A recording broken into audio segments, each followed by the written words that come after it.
Hi guys, in this video I am delighted to show you how to recover your email address without phone number. To get started, you want to use any web browser of your choice. I'm going to be using Chrome browser. You want to click on your Gmail icon. You want to click on the picture right here in the circle. You want to select the account you want to recover.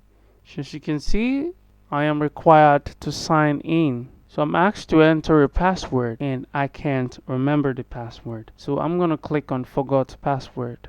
Google Mail is asking me to enter the last password I can remember. So I'm going to try to enter a password I can still remember. I want to click on next. So it's not asking me to create a strong password, okay? Now you want to go ahead and create a new password entirely.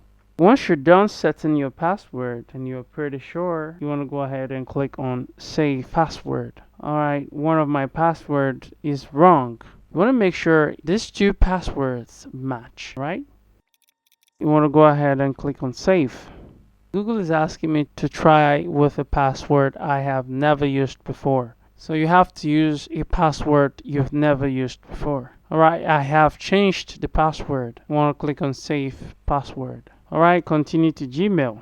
So these are just security check. I'll just go ahead and continue to Gmail. Guys, this is how to recover email password without phone number. Thanks for watching and I'll see you in the next video.